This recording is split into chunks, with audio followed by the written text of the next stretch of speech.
Мен ээрчип, азыр мага тапшырма, көрсөтмө бербей эле коюңуз. Мен сизге Мында каласыз, мында. Сиз эже башка сөзгө бурбаңыз. Аначы ошол. Мына сан инспекция гана бизде санэпидемизде. Предписание бербейсиң, эч качан чара көрбөйсүң. Болобу? Здесь нельзя.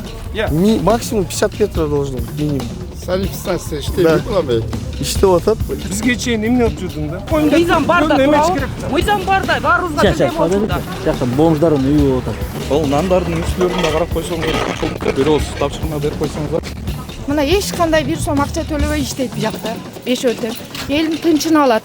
Наоборот ушул аялдардын тартибин карап койгула. Нанды жууп жебейт да эжекелер. Туурабы? Жаап койгула, анын сорун кылып жаап койгула, элдер ачып эле өзүлөрү ала берет.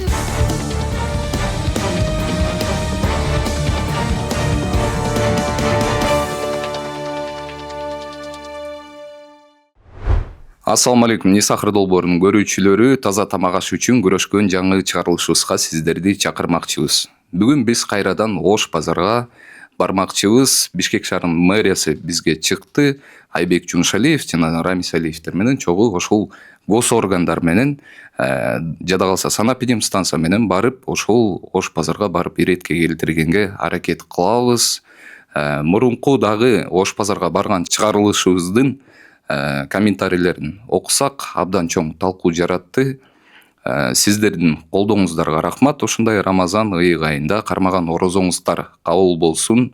Сиздер менен Умар Даданов, Нисахыр берүүсү. Не может быть ограничен доступ журналиста к информации, представляющей общественный интерес, затрагивающей права, свободы и законные интересы граждан. Статья 4. Закон Кыргызской Республики о защите профессиональной деятельности журналиста. Мынакей достор, биз азыр Ош базарга келдик. Бул жерде Токтогул Бешеналиевага бүт бардыгыбыз чогулуп атабыз. Азыр Бишкек шаарынын мэри жанагы айтып кеткендегидей, анан вице-мэр, анан тиешелүү органдын баары тең ушул Ош базарга келип, бир сыйра бул жакты кыдырып чыгабыз.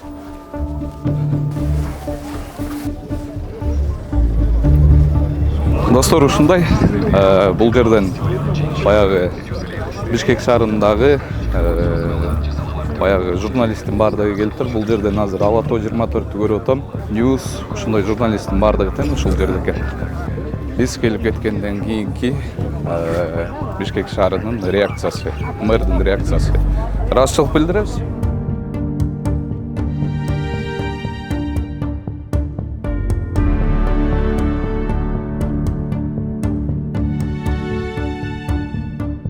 Мынакей достор, азыр Бишкек шаарынын мэри келди, Айбек Жумшалиев.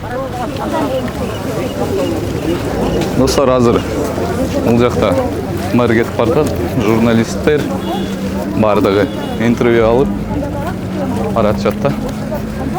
Азыр жолугуп сүйлөшөбүз азыр. Салам алейкум. Кандайсыз? Ден соолугуңуз. Салам алейкум. Кандайсыз? А вообще рядом с мусоркой торговать возможно? Сан инспекция гана бизде, санэпидемизде. ЦГС. Ладно, башкалар менен урушуп талашпай. Ама мусорка жакта ушуну саткан туурабы эжелер? Эмес да. Ким сатып атат? Мына, келчи. Эмне эч жака предписание бербейсиң, эч качан чара көрбөйсүң? Нет, biz Ош базарына берген. Талаш керек. Эч ким менен биз урушканы келген жокпуз буяка. Жөн эле азыр карап, акыбалды көрүп, кийинки кадам чечимдерге барабыз. Анан кийин мына моякта мына мусор турат. Я. Келе же урушпа. Чоң рахмат, Айбек Жумшалиев. Көптөгөн иштерди жасап, бүт шаардын ичин оңдоп атасыз. Ишиңизге ийгилик каалайм. Мен сизге могул баракты берип коем, мени лично кабыл алып коюңузчу. Мен коомдук ишмермин, пенсияда болсом дагы мамлекет үчүн өзүм колуман келген ишти жасап жүрөм. Бекер иштейм. Рахмат сизге. ЦГС ана жооп бербейсиң. Болобу? Здесь нельзя. Максимум 50 метров должно быть, минимум. Ну, 50 метров. Бизге чейин эмне болуп жүрдүң да? Жок, биякты стихийный торговляга биз эчтеке кыла албайбыз. Эмнеге кыла албайсыз? Штраф салып, Штраф сала албайбыз буларга. Булар сразу көтөрүп кетиш керек. А кантип сен как обеспечиваешь здоровье горожан тогда? Мы можем только у нас. Как вы называетесь? Ладно, ваше название. Центр госсанэпиднадзора. Да. Мы можем. Функция в чем у вас? У нас функция обеспечить, да, безопасность здоровье граждан, да. Вот сейчас как вы обеспечиваете? Мы можем только, Айбек Жумшалиев, мы можем вот юридически, где ИП, вот, допустим. Не, подождите, ну, Да. здесь же люди приходят Да, покупать. здесь И- покупать, но это нельзя покупать. Азизбек Ну микрофон. сколько? Мы Ош-базарға в прошлом году, в 4 квартале, 13 штрафов сделали, 13 на 13 объектов, которые местные. Санэпидстанция иштей Да. бул аме. İşte вот это. Потому что көчөдөгү кылалбайсыздар. Қазір балдар вот, биздин покупатели, например, келет бияка алат. Биякта мусорка турат, кантип турасыз кечке чейин. Азыр элдер алат сизден, барып үйдөн жейт. Ичинде ушул жерде тонналаган мусорлар калат. Бекер чыгарат. Элдин эсебинен булар жашай берет. ККМ, ЭТТМ боюнча булардын эч кандай иши да жок. Ичинде биз Ошбазар соода кыла албай отурабыз. ККМ боюнча. Буларга эч кандай мыйзам иштебейт. Мына 5 жылдан бери мен канчалаган мафиялар. Бул жерде момдай да байке. Биз тигил жактан бул жерде неме болуп атпайбы? Стихийная торговлячы азырчы. Бул жерде алма, мисалы тетигил жашылча жүзүмдөрдү сатып атпайбы? А тигил жакта кадимкидей эле жанагы ден соолукка байланыштуу именно тамак ашты сатат да ушундай кылыпчы. Үстү жабык эмес, эч нерсе жок, кадимкидей эле. Тиги ар жакта бүт тамак аш болду. Жок, силер жеги боюнчачы. мында бир жолу айтып коеюн. Ошол ЦГСНди жакта биз бир көрүп орто койсоңуз сайды дейм да. тазалап атканда, орто сай, Аламидинди тазалап атканда мына ЦГСНдин ишин бир көргөн жокпуз. Кана центр мына санэпидемнадзор. Себеп дегенде, ладно, биякта башка маселе да, эң биякта мына биздин Бишкек шаарынын тургундарына кооптуу маселе жаралып атат да могу ден соолугуна. Азыр тигил жактан барып бир көрүп койсоңуз ошону жакшы болмок эле да, өз көзүңүз мененчи. Азыр именно ошол санэпидемстанциянын Апон менен немеси. кыдырабыз, анан кийин, биринчи, анан кийин баарына интервью берет. Жыйынтыктан бирок көрөлү, бизде алакча коопсуздугу дагы бар биякта. Биз деген калыс азыр баарын карайбыз. Эң туура. Мына эми мындай.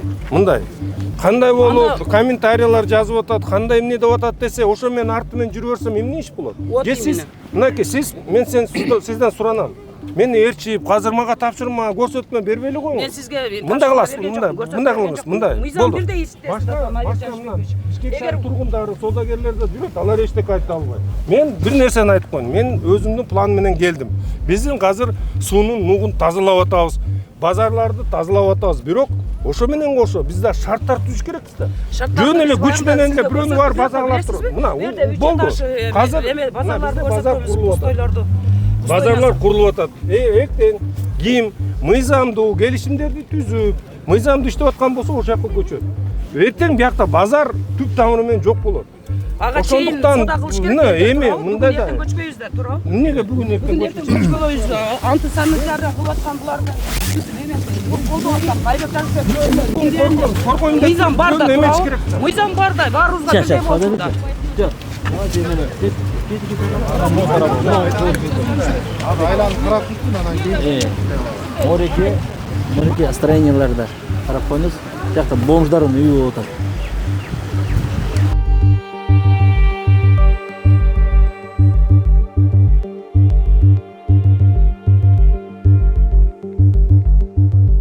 Достор, биз деген азыр бул Аларчинский суу деп коет, ушунун ичиндеги дагы мусорлардан бери карап атышат да. Бул жерден тигил жактан мусор турса, ошонун түбүндө эле тамак аш сатышат да. Аны дагы айтып кетти.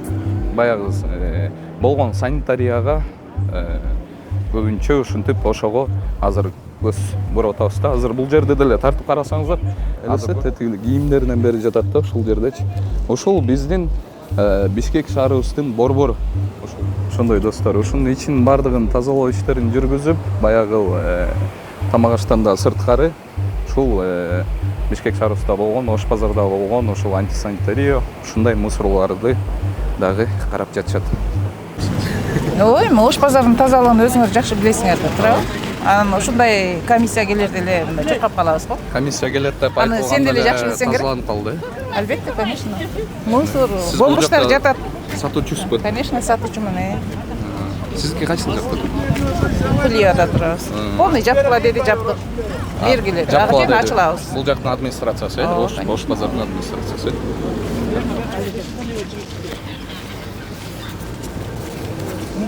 Энтен таратып, энтен бере берди.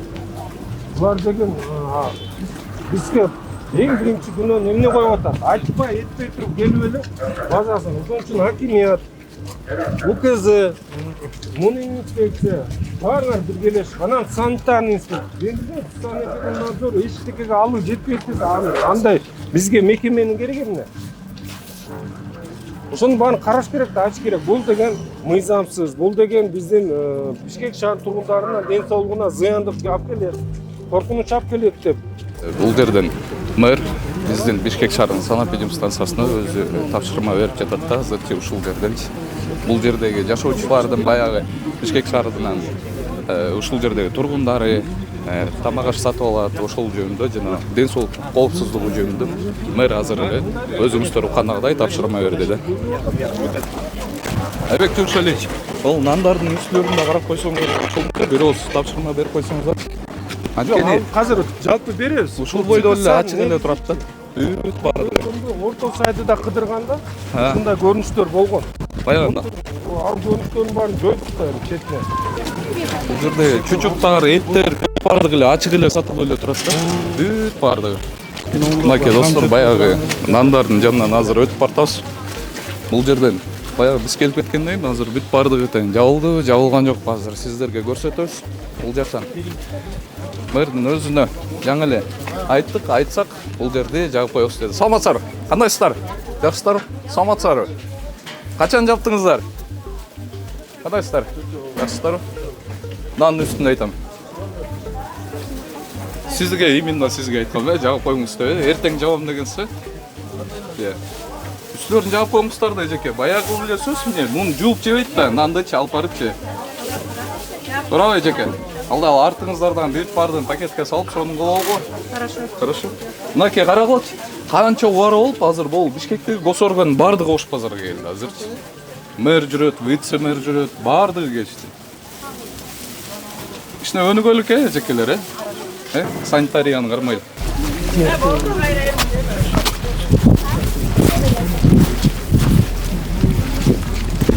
Эркел тротуар менен басып түшсөк жакшы болмойлу? Көрүпчү тротуар менен. Кандай болуп атканын. Ошол ордуна тапшырма берип койсоңуз Айбек Жошалич. Жакшы болмок эле. Бул Айбек Жошалич, неме Ош базардын администрациясычы именно бүгүн ментойттор бул жердеги сатуучуларга мэрия келет, тазалагыла депчи. Тазалагыла деп. Азыркы бүгүнкү акыбалы да жана тазаланып калган акыбалы да азырчы. Тазаланып калган акыбалы ушул да. Бир мэриясына дагы тапшырма берсек жакшы. Администрациясына. Администрациясы биздин жагыбызда. Азыр эгерде санэпидемстанция поручение берилсе, тигил жерде юридический оценка берилет деп МВДга кайрылат, андан кийин турбай калат да тигил жерчи. Негизи тазалык менен моолардын доголору бар. Моолар тиги стихийкан жок экен. О, это, по-моему, вот эта девочка жила, да? Мажарин шагал. Это она, да, была? Она была кричала вчера. Ана бул жерде Айбек Жошалич, мына ушул жерге туруп алышып тамак аштары сатышат да. Бүт баардыгы тең. Бүгүн каякта? Азыр бүгүн ошол Ош базардын мэриясы баардыгын айтыптыр. Немесе администрациясы баардыгын айтыптыр. Сиздерди келет алгыла деп. Азыр бул жерден басып өтө болбойт болчук да. Направо свернем, да, что посмотрим. Бүгүн именно ушул мэрия келет деп Ош базардын администрациясы бул жердегин баардыгын алдырып коюшту. Буга чейин мен билишимче мага жибергендери боюнча кечээ күнү эле ушул жерде тамак аш сатып турушкан да. Ушул бойдон сатпай калышса, кана көчөдө. Анан баягы Instagram баракчаларга, бардык маалыматтарга чыгып кетпеди бул жерден. Жана остановкага токтогула деген эжекеге. Азыр ошол жерге келе жатабыз.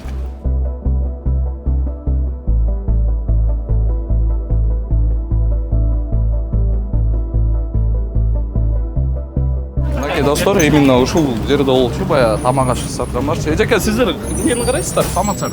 Менби жөн эле шыпырып коём, сопчулукка тазалап коём. Жакшы. А бул жерде жана тамак аш сатып отурушпады эле, алар кетиштиби? Кетип калышты алар. Бүгүн кетиштиби? Бүгүн кетип калышты.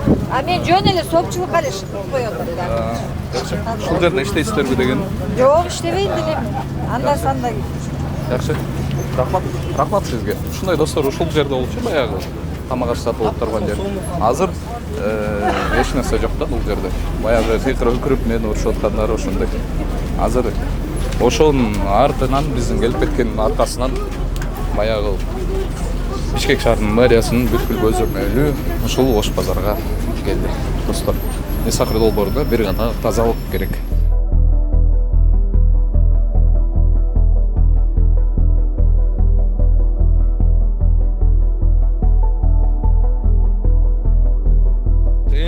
Саламатсыздар. Кандайсыздар? Калайын, аябай жакшы жардам берип атасыздар. Рахмат эжеке. Алла разы болсун. Рахмат эжеке. Ушундай достор, биз Ош базардабыз, анан тигил жактагы жаңы элекени көрсөттүм сиздерге, жанагы тамак аштардын турган жерин алыштыр. Анан бул жердин бүт бардыгын билесиздерби? Нан сатып, баягы ачык эле нан сатып эле ушул жерде эле турушчу да. Азыр мынакей жок. Баягы Ош базарынын администрациясына кайрылам. Ушуну жакшылап эле карап турсаңыздар, бул жерден эми баягы санитарияга жооп бериш керек да, элдин ден соолугу биринчи орунда турат да. Акча эмес, элдин ден соолугу. Бул жердин карагылачы кандай сон болуп калган.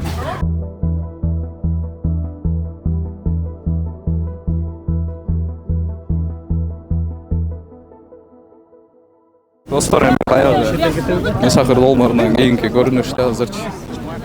Мында бүт органдар, бүт бардыктан келип турушат да азыр. Азыр вот көрүп, жерде бар. Бул жерде нан жасап турушчу да, караңыз эле. Бүгүн жок. Бул жерде эч ким жок. Бул жерде тамак аш жасап турушчу, алардын баардыгы жок да. Интересно, кимди укты? Сен келе атасызбы же биз келе атабызбы? Ого, ана качып кетти. Ким эстеп да? Сиздер да. Ой, ани Сахарда го дейм. Айтыңызчы. Мен мына Ош базарынын ичинде иштейм. Мына 2 жылдан бери бизде свет жок, 11 адамдар. Арыздамаган жерибиз калган жок, барбаган жерибиз калган жок. Энергиясы болсо аяк частный биз бара албайбыз дейт. Ишенбесеңиздер азыр көрсөңүздөр караңгыда отурабыз дейт. Кандай маселелер көп? Азыр кетсек, жок, мен өзүм барам сизге. Шефтин тапшырмасы менен барам. Мен айтыңыз, эмнеге Келбей атасыздар да. Я. Келбейди, Эч ким азыр мен чукка жетише албай калдым. Жүрүңүз эжеке. Ушул жерге дагы келгенде ортодо баягы нан сатып, жайылып турган эсиңиздердеби биздин мурунку съемкадачы. Азыр алар жок. Сонун таптаза элдер проходтон кадимкидей эле өтөт. Бул жерлерден четтеринен сатып алып, ошентип алып кетсе ушундай болсо жакшы да базар. Ничего атасы десем, мен товарым алып Керим, мен 6 ай Хозяин иштебей калдым. Товарымды жаап, рекет нанимать этип, ушундай. Сиз эже башка сөзгө бурбаңыз. Ананчы ошол башка сөзгө бурбаңыз. Ошончун Сиз азыр мында бир күнөө айтып бергенде болуп атасыз да, мен сизден сурайын. Январга канча төлөдүңүз? Төлөгөн жокпу. Соттошуп Верховный соттон канча төлөдүңүз? Неме, соттон чечим чыккан, биз утуп алганбыз соттон. Эми мында угуңуз. 2024-жылы январга канча төлөдүңүз? О, 20 миңден төлөп атканбыз. Январда. Ооба. Так, февралда? Ооба, ошондой төлөдүк. Азыр сиз бул көп историяны сизге түшүндүрүп берем. Мына мен сизге Мына эч кандай бир сом акча төлөбөй иштейт бу жакта. Бешөтөң. Элдин тынчын алат. Наоборот ушул аялдардын тартибин карап койгула. Анан светин өчүрүп салат, Анан айла жок өчүрөт, ал өзү кредит алып, анан булардын эмесин төлөйт экен да, налогун. Барып деле жолугуп көргүлө. Аны кесип мен айлам кетирет, жалгыз балаңды жутуп, ушул жерде какпаш болуп отурасың деп, мына ушул аялдар айламды кетирет, наоборот. Мен 5000 сом төлөйм буякачы. Кабыл өсүп. Эми эң негизги максат эмне себептен биз келип атабыз бүгүн Ош базарына? Болгон жетекчиликти алып келдик. Мынакей райондун акиминен баштап муниципалдык инспекция, УКЗ болгон биздин муниципалдык ишканалардын баарын өзү ар бир орун басарды алып келди. Бул жерде жагдайын көйгөйүн угуп, жагдайын көрүш керек да. Себеп дегенде, могу акыркы 1-2 жуманын ичинде аябай көп ушак болуп кетти. Азыр кирип келип эле баарыбызды талкалайт экен, баарыбызды жок кылат экен деп. Мына мисал айтып кетейин. Орто Сайгада кирердин астында биз бир нече жолу баарына маалыматты берип аттык. Кагаз түрүндө, сыр аркылуу бүгүн дагы Ош базарга биз маалымат берип атабыз. Урматтуулар, азыр силер өзүңөрдүн ишиңерди мыйзамдаштырып алсаңар, кийин базар жаңы курулганда баары бир көчөсүң. Биз баары бир бул ишти аянына чыгарабыз. Көчкөндө Ким мыйзамдуу келишими бар болсо, патент болсо отурат, ал жерге иштейт. Калганын иштебей калышы мүмкүн. Бул жерге тыюу салынат. Монтип соода кылган. Бүгүнкү күндө буларда мүмкүнчүлүк бар. Мына биз бир проходко кирип, ээсинен сурадык, канча орун бар десек, 150 орун бар. Ошол эле учурда мына Токтогулда 50 киши турат. Жанында мусорка турат, туурабы? Азыр ошону элге да чагылдырыш керек. Биздин Бишкек шаардын тургундары дагы бир жоопкерчиликти алыш керек. Албаш керек ал жерден турат. Ал жерде өзүнүн ден соолугун караш керек, коопсуздугун караш керек. Анан кийин кантип ошол жерге барып, эми спрос порождает предложение дейт. Спрос болгон үчүн баары ошол жакта турат да.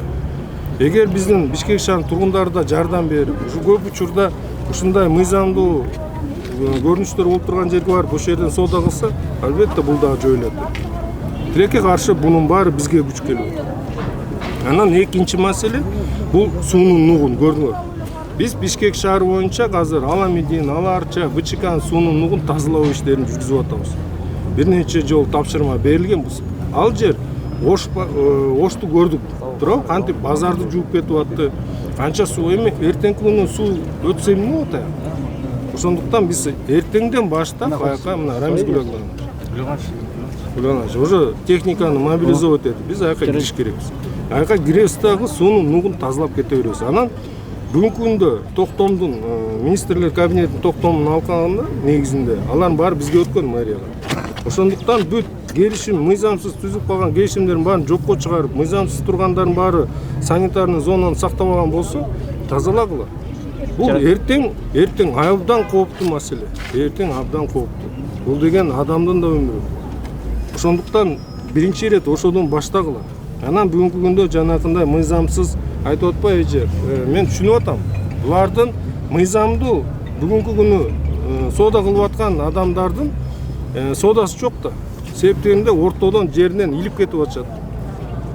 Биз ошол мыйзамды сактаган кишилерди коргош керекпиз да. Бирок ошол эле учурда мына жаңы кирбедикпи?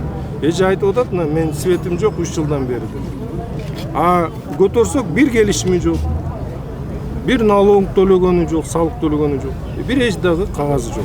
Ошондуктан баарын чакырып кетебиз. Биз системдүү түрдө киребиз.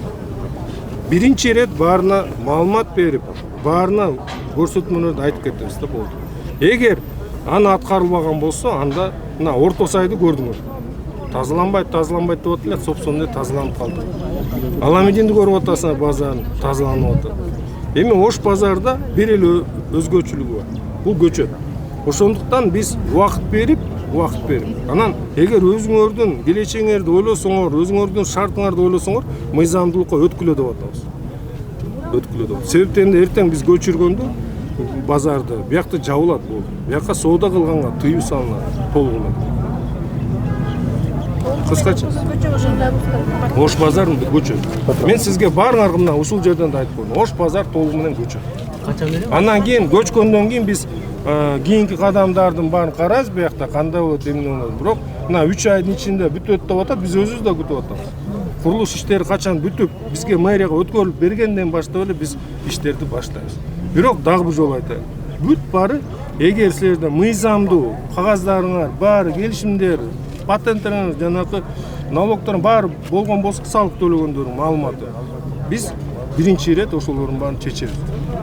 Кийинкилер болсо, акыркы эмелерин далилдеп бериш керек да.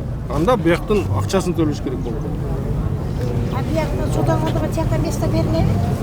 Мен сизге эмнени айтып атам? Берилет. На русском можно, на русском? Азыр турат, тиги ар жактагылар канча убакыт берилди? Эми аларга биз азыр жол оңдоо иштери башталат. Баскана Бишкек асфальт сервис. Бишкек асфальт сервис. Жаңы Уланбек эже, саламат. Азыр биз өйдө жакты көрбөдүкпү? Ал жерде эми тротуарда, тротуардын аты деле калып алыптыр. Ошону азыр биринчи ирет эмеге киргизгенбиз. Производственный планга киргизип туруп, ошону жазап баштагыла, анан ошондо иш баштаганда ал жерде соода кылыш мүмкүнчүлүк болбой калат. Сеп калам.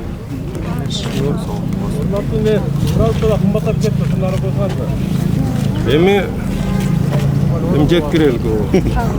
Урматтуу көрүүчү, эгерде сиз Москвадан мекенибизге жүк ташууну каалап жатсаңыз, менден сизге жакшы сунуш. Зайырбек Маматкаримов жана анын командасы бул тармакта 10 жылдан ашык элдин аманатын жеткирүү менен алектенишет. Сиздин жүгүңүздү Москванын кайсыл жеринен болсо да алып кетип, ошол эле жүктү мекенибиздин 7 областына жеткирип беришет. Москвадагы дареги Перовская шоссе 9, строение 7. Бишкек шаарындагы дареги Профсоюзный 38/2. Байланыш үчүн +7 926 788 70 70 +7 929 624 63 64. Өткөндө силер могу жерде антисанитарияны көрсөтсөңөр, коомдогулар жазып атпайбы? Мен өзүм пиар кылып атат депчи. Пиар кылып атат, булардын жөн эле койсок болот, ушул аял балдарын багып алсын деп, бир 3 үй бүлөсүндө 4 адамдын маселесин ойлоп, коомдогулар ушуну бечара байкуш деп эстетип атышат да. Ал аялдын артында Дарья деген аял турат. Анын соту азырга чейин мен аларды соттошуп жүрөм да. Унун ошол манты саткандары боюнча, адамдарды групповой сабагандары боюнча, ошондой кече силерге кыйкырган келинди боюнча ошолорду өздөрү жалдап алып, бу жерде 27 эле аял бар. Ош базардын ар бирин болсо 100дөн 150ге чейин тачкаларды ошолор 10 миңден 15 миңге чейин сатышат да, үйүндө жатышат аларчы. Уюштургандар ошолор. Негизи антисанитария деп коом айтып атса, тигилерге бороруп атпайбы? Миңдеген адамдар ууланып атпайбы? Эмне үчүн ал миңдеген адамдар башка бир эки аял үчүн страдать этиш керек, бир эки адамдын акчасы үчүнчү? Эл ден соолугу каякта калып атат. Биз коом бардыгыбыз эгер ким мыйзам менен иштейм, мен мыйзамды сыйлайм деген адам антип комментарий жазбайт. Экинчиден, булардын өздөрүнүн журналисттер аккаунттары бар. Сразу журналисттер келип туурасын тартып кетсе, булар болсо ошонун антисин чыгарып туруп, акчасын төлөп коет. Себеби буларда бир менде журналисттер ким кызыксаңар берем, тергөөдө далилденген ошо 27 аялдын бу жердеги канча бир айда 1,5 миллиондон 3 миллионго чейин акча чогултушуп, мамлекетке да зыян келтирип атат, мусорду бекер кылып. Ошол эле мезгилде мына салык реформасын колдогон мыйзамдуу ишкерлер болсо, мына канча жылдап биз жапа чегип келатабыз. Мен правком катары ушул жерде 5 жылдан бери иштеп атам. Ичиндеги сыртындагы коррупция менен күрөшүп жүргөндөрдүн көпчүлүгү билет. Бул аялдардын ошо 27 аялдын күнөөсүн далилдегенмин. Ушулар менен кошулуп кеткен мурунку милициялардын, ошол эле акимияттын тиешелери бар. Кече эле булардын группасында сүйлөшүп атышат. Мэр эртең 11ге келет экен деп бүгүн бардыгын тазалап коюшту, көрдүңөрбү? Бүт бардыгы таптаза. Бүт бардыгы таптаза. Бир азда азыр эле уже жайнай баштайт. Буларды болсо ар бирин мен вице-мэрге бердим информацияны. Булардын кантип сүйлөшүп атат. Кимге 100 миң акча берип оозун жаап атат, кимге 10 миң берип атат, кимге 65 миң долларды берип атышат. Ошол боюнча информациялар бердим. Анан булар бизде место берди деп атпайбы сизгечи кечегиде? Бул кыздардын местолору бар. Булардын ичинде бардыгы ошол турган эжелердин местолору бар, тигил жакта. И анын тиги жакта подвалда антисанитария болгон, жанагы ичип кеткен байкелердин иштеткен местолору бар. Дарьянынчы. Ошолор жаман колдор менен ошол жерден кичинеден арак куюп берип коет, ошол жерден тамак аш жасайт. Бул деген биздин кыргыз элинин и так бизде моундай антисанитария болуп атканда булар кошумча болуп атат. Анан элдер ойлойт буларды ушунчалык байкуш депчи. Булардын байкуштугунун канча байлыктыгы бардыгын мен тергөө аркылуу, сот аркылуу, прокурор аркылуу мен далилдеп койгонмун. Кааласаңар мен силерге ошол эмелерди берем, иштер, жумуштардычы. Бул искусственный создавать этилген башаламан соода да. Көрдүңөрбү? Бир эле каалоо боло турган болсо, мэр келатат деп акимият чалып койду. Булар ошо менен жыйналып калды. Анан булар болду дагы бир нерсени үйрөнүп алышкан буларчы.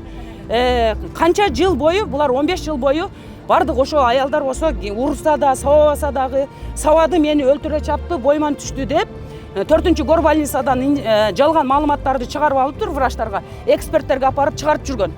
Эксперттерге апарып чыгарышып, канчалаган адамдардын тагдырын талкалаган. Интервьюлөрдө кезде 5-каналда бардык жерде жүрөт. Келсеңиздер, мен да көрсөтүп берем ошол көрсөтмөлөрдү. Ал жерде өздөрүнүн оозу менен айтып атат.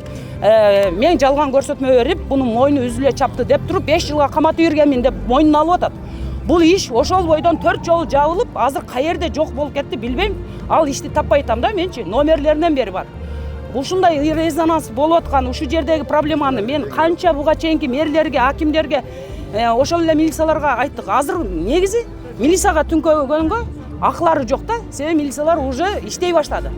Булардын жаңжалынын бардыгын билет, айыры ачылганын билет, коом билбеген менен биздин милициялар билет.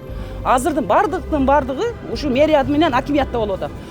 Хорошо, Айбек Жанышбекович көчөгө чыга Ош базарды жылдырабыз деп атат, Ош базарды жылдырыш үчүн ал жакта бир жакшы меме болуш керек да, шарт болуш керек. Ошо жерде ээн талаага бир үйлөрдү салам десе салып атпайбы, элдер алып атпайбы акчасы меме алам деп.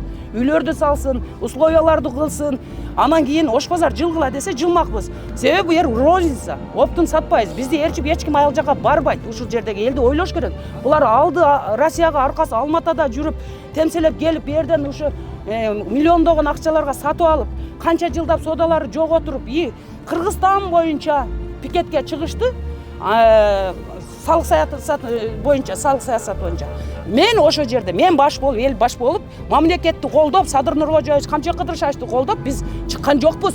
Көрдүңөрбү ошо жерде бир бизден чыкканын? Биз ошол 10 айдан бери мен Берекет универсал менен Берекет грантта ККМди кыйкырып, айкырып, ошолорго түшүндүрүп, мамлекетти колдойлу, мыйзамга баш ийели деп реформа жүргүзгөнгө салым кошуп жүрөм. Видеолор, далилдерим бар.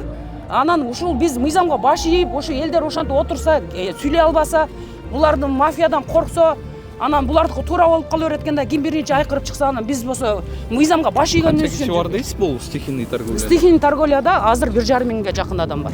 Мурун 3 миңге чейин болуп турган. Аны 27 аял. Бул жердеги мисал жана нандарды сатып атышпайбы? Бояктын баардыгын алып койшкон турбайбы? Ошолор мисал акча төлөйт да, Акча төлөйт. Каяка төлөйт? Ошол 27 аял өзү эле чогултуп кетет. Өздөрү чогултуп кетет. Мурун бөлүшүп турчу. Акимиятка, бияка, тияка. Азыр Камчы Кыдыршевич айтмакчы, аябай хейтери болуп алышты. Булар кандай деңгээл менен берип атат билбейбиз. Берип атат да. Бирөө чыкса эле жамандап эле жатып калышат. Жаманда бирөө чыкса, же журналисттер алып чыкса, же мен сүйлөп чыксак, өздөрү комментарияны булар со стороны болуп беришет. Бул байкуштарды неге мынтип атасыңар деп өздөрү жазат. Чёрный аккаунтта. Манты сатып, балык сатып атышпайбы? Ошолор деле беришет да, остановканын ар жеринде. Ал кыз жөн эле поставное лицо, ал Кадыркулова Дарья деген крышовать этет. Анын 20 жерде ошондой фрашки, самса, манты саткан жерлери бар. Бишкек шаарында. Ал жакта подвалда жасашат. Алар бул жакта подвалда жасайт. Мурун бул жакта жасайт. Эч кандай уруксат кагаздар жок, Ушул жердегилердин мына жерлерден жумасына 1000 сомдон чогултуп кетет. Бул жакта санап бир. Санапстанция келбейт. Санапстанцияга мен канча жолу кайрылганда, санапстанция бул көчө мыйзамсыз жер, биздин мыйзамдуу укугубуз жок деп коет. Ошондуп кутулушат. Мыйзамга баш ийгендерге ошо жерден бир шоколадтын срогу өткөн болсо, ал жерде ошо жерди кечке талкалашат. Буларчы. Сыртка болсо, эшикте балдардын кийимдери сатылып атат, оюнчуктар сатылып атат, ошол эле балдардын тамагы сатылып атат, фрашки, манты бардыгы, эттерин баштап сатылып атат. Ошол эле косметикалар сатылып атат. Бул срогу өткөндөрдү бүт бир жумада булар 1 миллион сода кылат. Кана ЭТТНга эмнеге жооп бербейт? Садыр Нуркожоевич, бул жерде ичкеридегилер 1 миллионго биз 6 ай, 7 айда сода кылабыз. Сырттагылар болсо, бир жумада кылбаса, булар бири-бирин мазактайт. 1 миллион сода кыла албадың депчи. Булар ККМ албаса, ЭТТН албаса, аренда төлөбөсө, мусорго төлөбөсө, мусор болсо, кече вице-мэр айтып атат, 4 эсе көп чыгат экен бу жердечи. Кечиндеси келсеңер бу жерде кандай антисанитар болот. Эми 27 аялдын крышасы бар экен деп, ооба, ошону колду жөн эле коелу, улар байкуш экен деп эле ошону колдой беришибиз керекпи? Эгер баштасак бардыгыбыз мыйзамга баш ийгендерди, реально акыйкатты чыгарайлы. Акыйкаттын бардыгын мен чыгарып ызылдап айтып келатамын. Канча сабалдым. Кече жакында эле мына 2 жума мурун мени сабап кетишти. Буларды группага келип уюштуруп туруп, бир түрмөгө отуруп чыккан балага сабатып коюшту. Мен көчөгө чыкпай мына 15 күндөн бери отуруп, бүгүн эртеңге азыр да көгү турат. Кааласаңар мен силерге көгөргөн ошол бүт денем көгөргөнү, көзүм, башым көгөргөндөрүн көрсөтөм. Булардан сот Омонова Гүлчухра Табалдина. Сотко барды 5000 сом менен штраф менен чыгып кетти. Соттор баш болуп колдойт булардычы. Эгер акчасы болсо колдойт. Ушул жактын правкомусу? Мен ушул жакта Берекет универсалдын Берекет ынтымак профсоюзунун председателимин, независимый. Омонова Гүлчухра Табалдина. Чоң рахмат. Биз биздин как патриот катары мындай жакшы немебиз биз сыйлаган немеси. Андай эле блогер десем болот, кандай иш кылып журналист. Могу тазалыкты жакшы карайсыз, сизди колдойбуз, конечно. Турган балдар колдойсуңарбы? Мисалы уларды тазалыкты, кандай сонун иштейт. Мына кече белекке келиптир. Белекти биз аябай жакшы деп тамак тамшаны ичтибиз, чындыгындачы. Анан тамакты столго алып келишет, красивый кылып, салатты бүтүн укмуш, иде аппетитный кылып алып келишет. Бирок ичине кирсең, чында кече мен көрүп таң калдым, сизди интернеттен көрдүм. Немеденчи? Ошондон ушулар көзөмөл кылып жакшы текшерип иштеп берсеңиз үчүн эл суранат, ата Ош базарда аябай ушундай кафелер көп экен чында. Моягында калер чычкан жа крысалар туркап жүрөт. Бияктан тамактар аны биз билбей жолобуз, туурабы? Инфекция кирдиби, кирбейди, ошондон оору чындыгында эле пайда болуп атат экен. Таракан койм айтпай эле койду. Крысалар чаар жайыт болуп жөн эле ламбадага түшүп жүрүшөт, чындыгындачы. Байтыкшын. Анан санден дейт Ош базар. Негизи санден күнү көрсөң, санден бир шупур карман адамды көрбөйсүң, же бир мындай санден адам жокто жөн эле. Мындай политикалар санден Санден атылар. Эчтеке жооп, эчтеке кабар жокто. Анан эмне санден дейсиң? Анан ошол вопросту начальствого берип койсоң тарнышат. Анан экинчиден да бир бул мафия чындыгында дагы деле жең ичинде бар экен. Могу Ош базарды баягыдай тонуп неме көпөстөрчү, бар көпөстөр дагы деле иштеп атышат. А мелкий көпөстөр толуп кетти, чында билгизбей жең ичинен бирөөнүн акча узатып минткендер бар, толуптура андайлар делечи, эми баягы билгизбей ишти кылып атышат, мынтип аткандачы. Ошондойлор Ош базар негизи точно билесиздерби, качан көчөт? Мындай маалымат барбы сиздерде дагы ушундай? Жок, точно маалымат жок. Ооба, сизге рахмат бирок. Аты жөнүм Идрисова Бурмакан, Турсунбай Алай району. Анда айтып коеюн да. Жок, могу жерде эми жакшы карапсыз. Иштесиң бирок жаппайт да. Сиздин көзүңүз эле жаптык дейт да, жылган эле ачып коюшат. Ачып канча чаң келет. Мына нандарды аябай жакшы көзөмөл алыпсыз. Нандарды чындыгында жакшы көзөмөл алып, потому что нандарга канча дейт чаң орнуп калат. Ошо нандын үстүнөчү мисалы тряпканы жапсын, баягы тряпканын үстүнө чаңды караңыз, канча чаң орнойт тряпка. А нанга деле ошондой орноп атат да, чаңдар келип жуут. Ону сиз айткандай жууп жей албайт экенсиз, барып кыргыз эл карапайым эл бечара жей берет экен. Санитария өмүр санап сиз иштейби? Сиз санап сенчен милдет аткарат экенсиз, чындыгындачы. Сиздечи чында кош колдоп өзү колдош керек. Рахмат.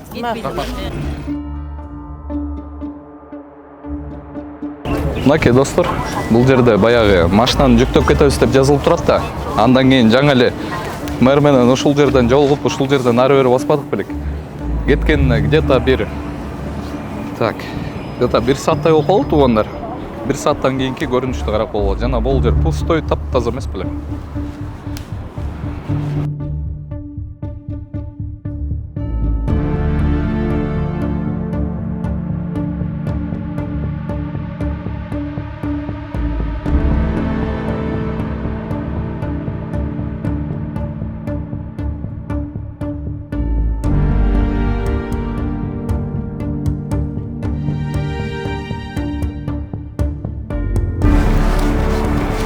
Assalamu alaikum. Кандайсыздар? Жакшысыздар? Ден соолугуңуздар. Иштеп атасыздар? Саламатсыздар. Бул жерде кандай иш-чара жүрүп атат азыр сиздерде? Биз Бишкек шаарынын мэриясынын муниципалдык инспекциясы бүгүнкү күндө монда белгиленмеген жерлерге соода-саттык жүргүзгөн, башаламан соода-саттык жүргүзгөндөрдүн баарына чекит коюп, шаарыбыздын баарын иретке келтирүү боюнча ушул багытта иш алып барып атабыз. Мына азыр биз мындай атайын баракчыларды таркатып атабыз. Эскертүү. Биз ошол бир жума 10 күн убакыт берип, ушулардын баарын болгон азыркы могу сата турган нерселердин баарын сатып, жыйыштырып кеткиле дегендей кылып эскертме берип атабыз. 10 күн ичинде деп. Жакшы. Билдирме дейт.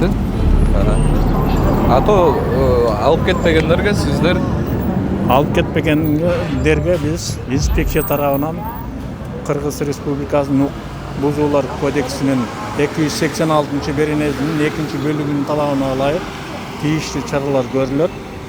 Айыппулдар салынып, анан биз алдырганга мажбур кылабыз да. Антсе деле тура беришсечи, анда уже юридический оценка берди, МВДга кайрыласыздар, э? Анда уже мыйзам чегинде баардыгы, мыйзам талабында баарын талап кылабыз да.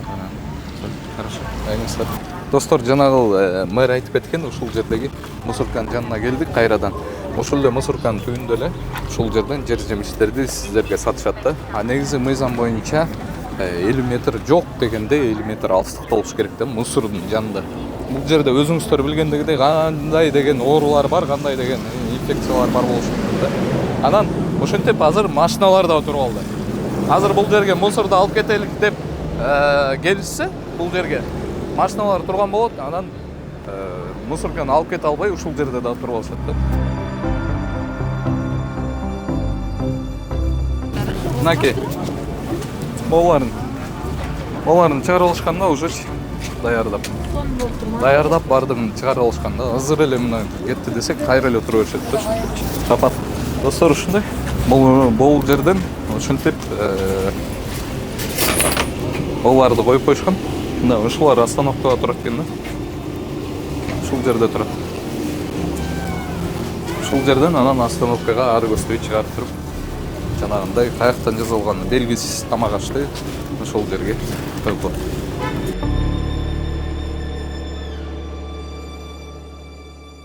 Кайра ачып алышкан бүт бардыгы. Азыр эле айтып кеткем да, бирок где-то канча минут болду? Где-то жарым сааттай болду, 30 минуттай болду. Кайра ачып алышкан бүт бардыгы. Полный.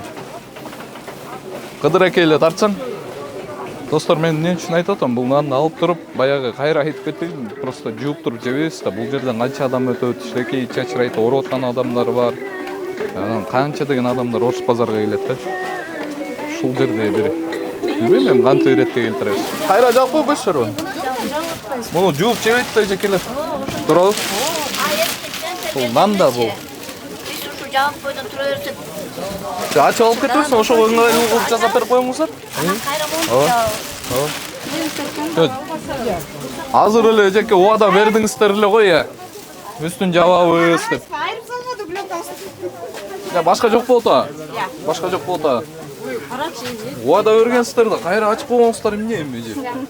Я эжеке. Эже. Бул жерде эже жашын. Жаңы эле убада бергенсиздер. Уят эмеспейби ушул элдин ден соолугу да бул эжекелер эми. Акча таап атасыздар эми, ошого жараша эле жабып эле коюңуздарчы. Эртең мына вулканикини Кудай кааласа мына стеклянный кылып жасайбыз, мындай кылыпчы. Ооба. Мындай болуп жасап туруп анан кийин коебуз. Азыр убактылуу ушундай болуп атат. Вулканикке дедик, воскресенье күнү деме кылабыз, дем алабыз, понедельник күнү дем алган күнү жасап, вулканик күнү келебиз. Сонматтандай. Ошо. Ошону айтып атам да баягы. Жок, санэпидемиядан келип текшерди бизди. Бизге уруксат берди. Короче, вулканикке биз келебиз, как положено жерде жасап койгула деди. Стеклянный кылып. Стеклянный кылып жасайбыз. Вулканик күнү келет. Бул жакта дагы сиздерчи эжеке. Ай эже. А сиздер дагы стеклянный кыласыздарбы? Иә. Вторникке чейин. Өлчөп кетти вулканикке деме кылат. Понедельник, вторник ушул жер стеклянный болот, а? Понедельник полный ушул место азыр өлчөп кетти. Өлчөп кетти. Понедельник буюрсаң аны чыкпайт, базар иштебейт. Ошол вторник келсеңер баарыбыз мондай болобуз да, стеклянный. Стеклянный болуп, жакшынакай болду, э? Ооба, жакшынакай. Ну, ошондой сондайм. Туурабы? Пока что эми жабып тургула. Ачып ала берсин. Стеклянный болсо ошого жакшы. Жок, ага чейин азыр сүйлөп атам, шилекейим чачырып атат да менимче. Анча эле өтүп атат бул жер. Жаап коюңуз, азыр эле сонун болуп жабылып турган эже. Жабылып турган, улам монт тартып кете ачпайбы. Азыр сампин келсе, кайра штраф салат сизгечи. Арт аркасынан штраф сала берет эжеке. Жаап коюңуз. Суранчы. Макул, азыр ошо өлчөп. Эми жаңы эле жазып кетти. элдин ден соолугу да эжеке. Туура айтасың. Могу базардын ичиндеги нанды да кара. Булар постоянно ачык турат. Азыр пока влажный, могу жер влажный болуп турат. Кар эриди да. А эртең кургаганда могу жерден аябай чаң чыгат, чаңдын баары нанга жабышып атат. А биз өткөндө айтсак, биз менен урушуп айтышат жөнүндө. Мен айтып атам, силекейлер чачырайт, элдерчи кандай гана оорулар бар туурабы? Ошолорду айтып атам да. Жабыш керек да. Кечке чейин ачык турат, аны элдер алып жейт анан. Тугандар ушул жерде эмес беле? Сатылып турбады беле? Жото жок. Бул жак качан чыгат эжеке? Кандайсыз? Жакшысызбы? Ушул жакта эле иштеп атпадыңыз беле баягы? Мен бияктан тигили келип жүрө берип уже эжекелер таанып калдым мен. Ассаламу алейкум. Кандайсыз байку? Ден соолугуңуз? Иштеп атасыз? Орозоңуз кабыл болсун. Жаап коюңуз эми. Марлы менен, Соңгу, Турбай жабып эле. Жок, болсун жаап коюңуз деп. Жаңы эле мыр менен келгенде жок болчусуздар, Жок, ошондо мен тазалап аткам силер. Жакшы. Тазалап атканда биз өтүп кетиптирбиз бул жакты тазалап атканда. Мынакей монт ачык турат. Анась, жақсыбы? Жаңсы эжеке. Атасына келді. Бұл не қыл? Порядка. Бұл не қыл? Скотчпен жаптып алыңыз ба? Қандай қылыңыз? Бер жағында жаппайсыздар. Елдер келеді, өздері чалғандар эжеке. Тура айтасың. Алғысы келгендер келеді. Поддерживаем. Hareket жасап атабыз. Ақша тапқандайын елінде соғында ойлап қойға, Қандайсыздар? Жақсыздар ба? Ден соғыңыз. Умардадан ақ не сақыр беруші.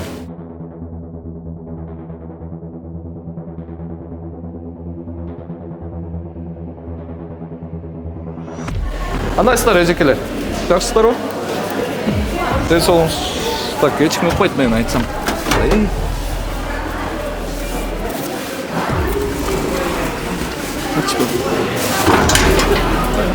Бұл жағы неме тұрбай жаңағындай раздевалка екен да, ошол эле жерден бут кийимин чечет, кайра иштешет, ошондой экен да достор. Кандай иште атасыз? Жакшысыздарбы? Таза элеби эжеке? Тазараак кармаңыздар да. Поддондор жокпу, э? Мына жерде турат. Коробка 10 сантиметр өйдө туруш керек жерден. Biz 10 santimetre деп айтабыз, 15 santimetre өйдө туруш керек негизи. Бул жерлердин баарынтен жышып, баягы эжеке тигил эт менен иштеп аткандан кийин эжекелер, билесиздер да, вирус, оорулар ушундан көп чыгышы мүмкүн да, баягы барып бышкандан кийин ал башка тема да. Азыркы сиздер болсо мисалы этти сатып атасыздар да, союлуп келгенче ошого жарашат. Таза аткан кылып, сонун кылып иштеп берсеңиздер бизге жакшы да. Ошол эле баягы тазалыкты эле суранабыз, бүттү, башка эч нерсе керек жок бизге. Наоборот, келип туруп сиздерди мактап кетсем сонун болот да ушул жерде эжекелер. Аракет кылып. Боларды мисалы эжеке, мына отурасыздар да көрдүңүздөрбү, майлар тамат монтипчи, тетигин ичин бартын неметип калыптыр. Прям сиңип калыптыр да тетигил жерге. Бычак менен кырып, сонун кылып тазалап койсоңуздар болот да ошол жерде. Хорошо? Мындай ылдый жактары нумар эле болбой калыптыр бул жерлерде.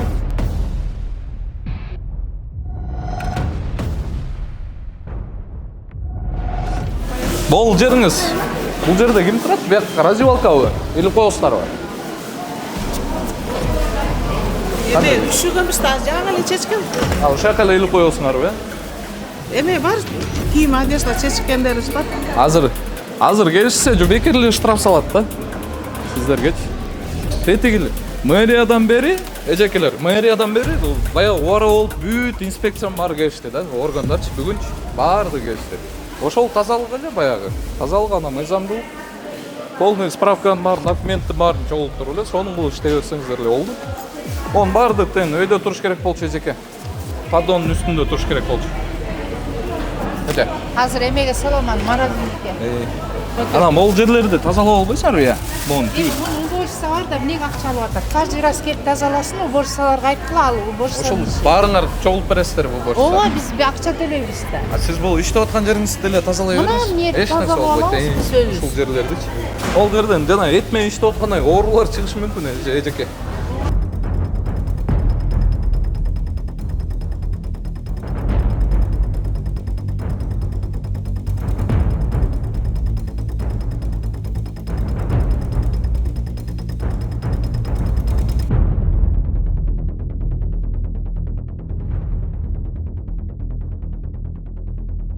Бардыгы жерде турат да.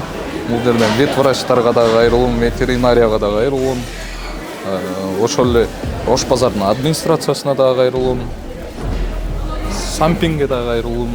Бир сыйра келип ушул жерлерди иретке келтириш керек да. Карачы. Мисалы мунун өзүн деле айткан жокмун, тетиги көрсөтчү. Бул щетка менен ичи кырын артышабы? Бул щетка менен эмне кылсар? Ичи кырын артасар? Жок, ал күрөң болуш керек да башкача. Жок, эми айтам. Оны айтам. Чычыктарын кырындысы эле. Ошо талас жогон нерсе менен өткөн да. Ошондой. Ар жагын уже тазалап атышат дейт, тигине тигил жакта да тазалап атышат.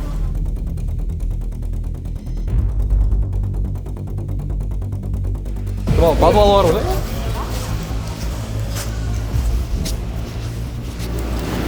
Эжеке качты дейт. Жауап туруп кетип калышты дейт. Биринчи ушакка кирсек болмок экен дейт. Бул жердин жытын карабыз.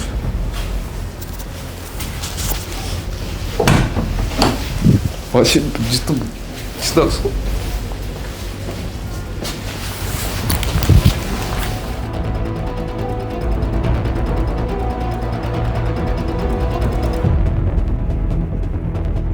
Достор, ушундай экен, ушул жерден баягы эттер жазалып туруп, анан үстүнө чыгабы, эмне билбейм, ушул ылдый жагынанчы. Такыр адам чыдагысы жыт экен да.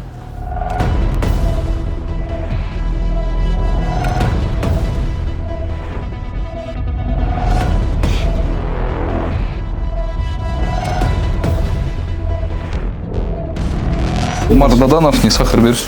Кандай иш кылып атасың? Жакшы? Ичинен силер бөлөксүңөр бул жагы? Иә. Ичинен бөлөксүңөр бул жагы? О, бөлөк. Биякта эмне кыласыңарбы? Этти өзүнчө алып. Бул сөйттөрдү сактайсың. Бул жер такыр эле склад болуп кеткен го, я.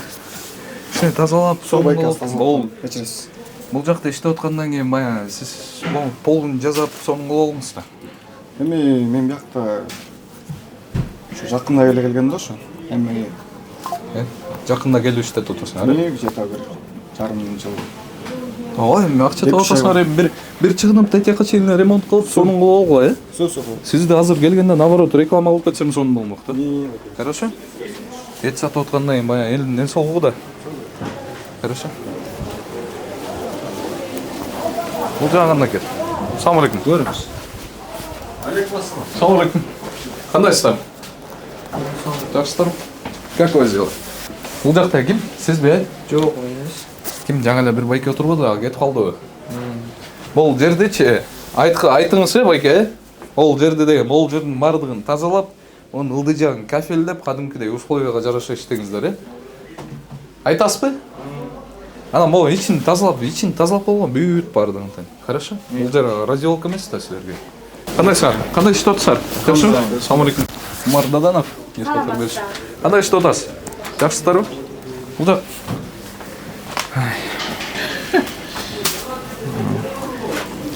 тазалап алыңыз, жеке, генеральный уборка кылып кафелиңиз деги бар экен, э? Хорошо? Тетилердин бардыгын, химияларды отдельно коюп, бүт бардыгын, эми тиги ичинен сыртында экенсиңер да силерчи, кире бериште. Хорошо? Бул жерлердин жүрөтүп эмип башкырыр. Бул жериңизди жабып, мисалы ушул жерден өрт чыгат. Атайын бияка мэрия келип, бүт бардыгы бар болуп Ош базарга келип атышат да. Баягы өзүбүздөн баштайлы, жеке. Бул жакты бүт полный тазалап, сонун кылып койгон. Бирок кафеле бар экен, тети буруштарын бүтөңүздөр, жеке. Бүт таракан баары ушундан келет да, ошол жактанчы. Өзүңүз келе жаман. Ой, буна басасаң болот атат. Саламатсыздарбы, жеке? Кандайсыз? Жакшы. Жакшысыздарбы? Анын үстүн жаап койбойсуздар, пищевой пленкамен. Салапарым бар эле азыр ушу эл албагандан эми ачтым да, мынакей балам. Жаап коюңуздар, бияктан бери бүт бардыгын айтып келатабыз. Бардыгына. Жеке, атайын ушул нандарды айтып коелук деп келдим. Хорошо? Нанды жууп жебейт да, жекелер. Туурабы? Жаап койгонун сонун кылып жаап койгула, элдер ачып эле өзүлөрү ала берет. Ошого көндүртүңүздөр.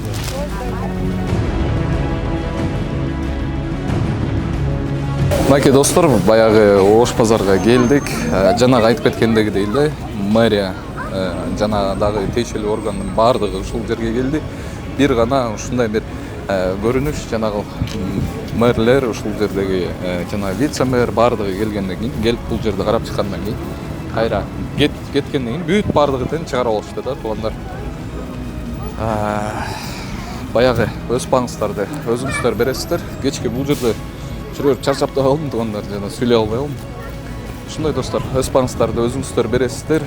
Биздин каналыбызга комментарий жазып, анан ушул видео менен бөлүшүп койсоңуздар, ошол бизге берген салымыңыздар болмокчу.